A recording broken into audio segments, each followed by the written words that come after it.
Hey everybody, Zion over here from Nintendo Life, and today we're finally able to share with you our review of Pokémon Legends Arceus on the Nintendo Switch. Now, this review was originally written by Jordan Midler for NintendoLife.com, but was reworked into this video by me.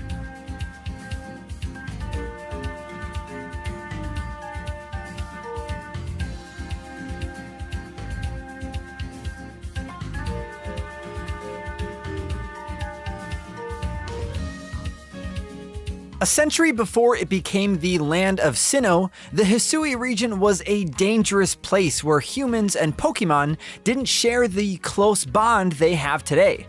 In fact, Pokémon were treated like dangerous creatures to be avoided, and in Pokémon Legends Arceus, it's up to you and the Galaxy Expedition team to document and, of course, catch them all for the first ever Pokédex. Pokémon Legends Arceus offers the first real open-world experience in the series. Technically a spin-off from the mainline games, Legends Arceus takes place in a ye-old version of the Gen 4 region which we first visited in Pokémon Diamond and Pearl on Nintendo DS, and more recently in the Sinnoh remakes Pokémon Brilliant Diamond and Shining Pearl on Nintendo Switch. The land of Hisui is split up into regions, each of which is filled with Pokémon native to that habitat.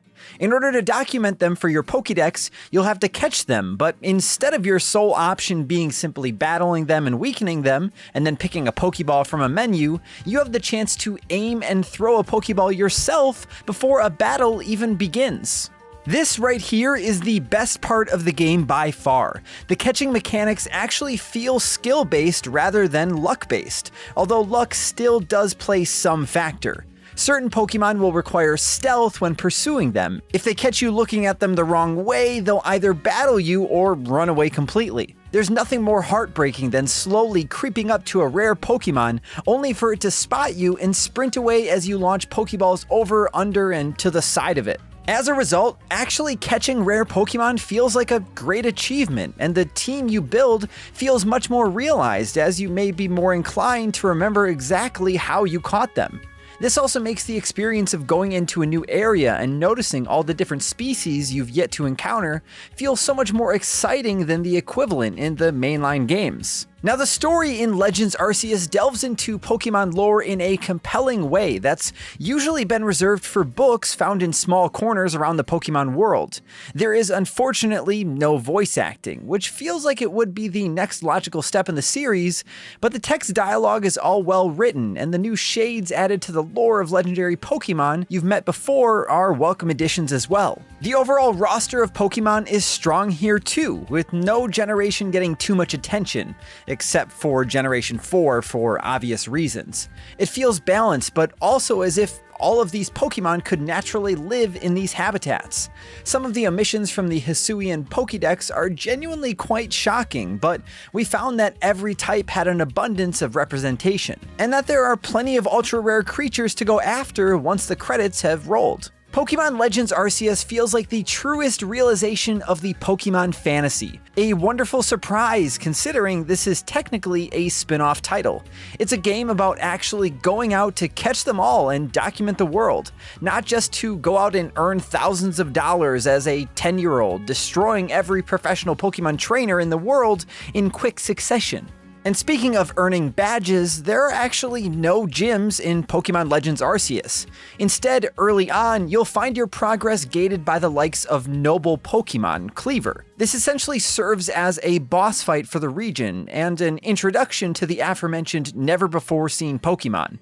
Mechanically, the fight is somewhat clunky, especially when it becomes a bit of a third-person shooter for a few minutes, but Cleaver certainly looks great on screen. Jubilife Village serves as your home base and is also where you can change outfits, your hairstyle, or visit several shops.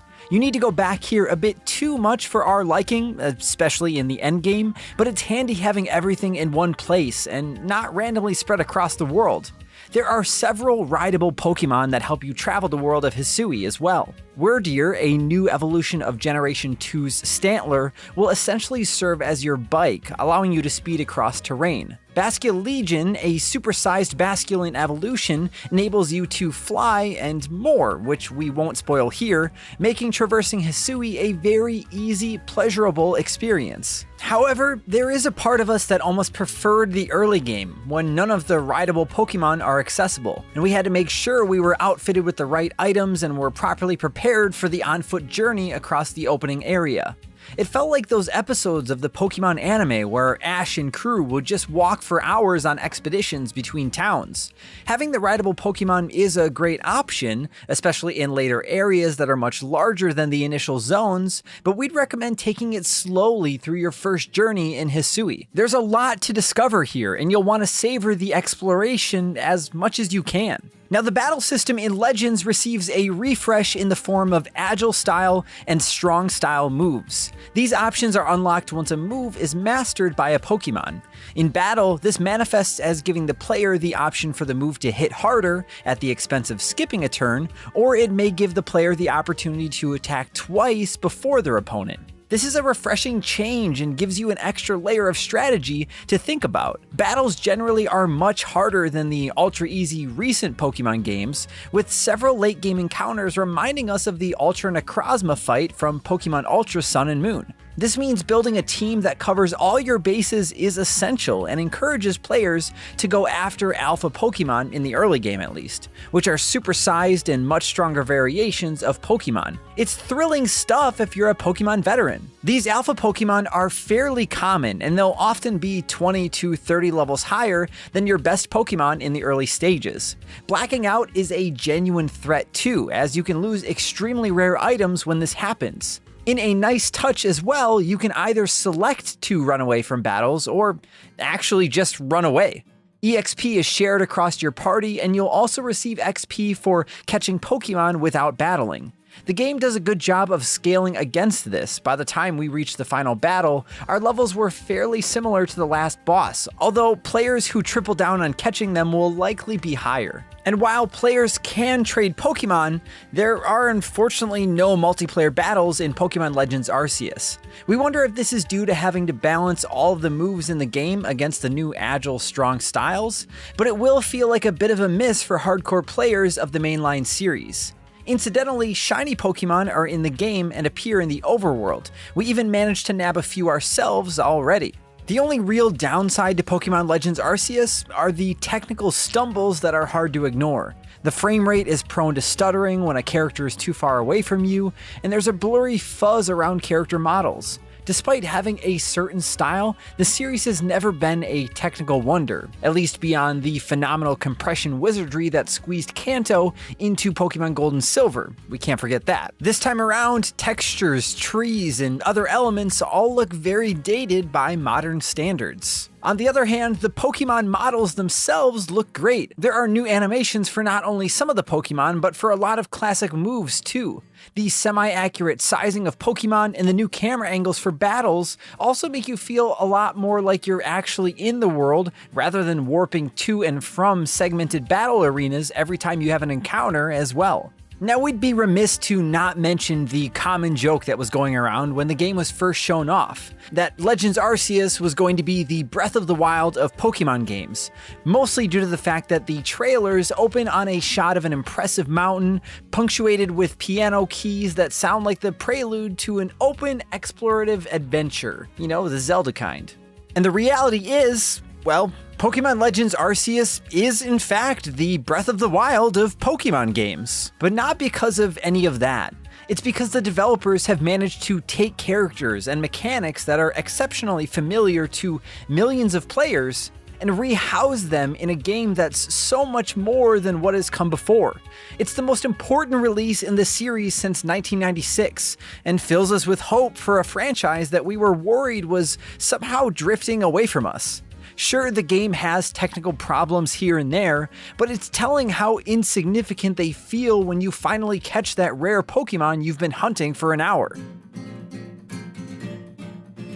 Pokemon Legends Arceus feels like the result of Game Freak learning lessons for 25 years, refining the formula, and finally taking the franchise in a new, incredibly exciting direction.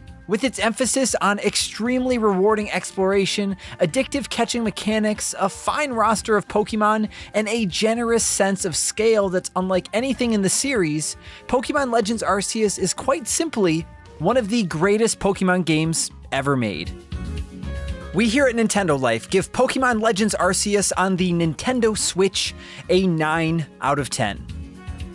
If you'd like to reference our full written review, you can find that along with more news and information and tips on Pokémon Legends Arceus over at nintendolife.com. Be sure to let us know in the comments down below your thoughts on Pokémon Legends Arceus so far, and let us know which starter Pokémon you're going to choose if you pick up the game as well. And of course, if you enjoyed this video and you want to see more videos like this, then why don't you go ahead and sneak up on that subscribe button and toss a Pokeball at it in third person, and then ring that notification bell to be notified whenever we put up a new video. Thank you all so much for watching, stay safe out there, and we will see you next time.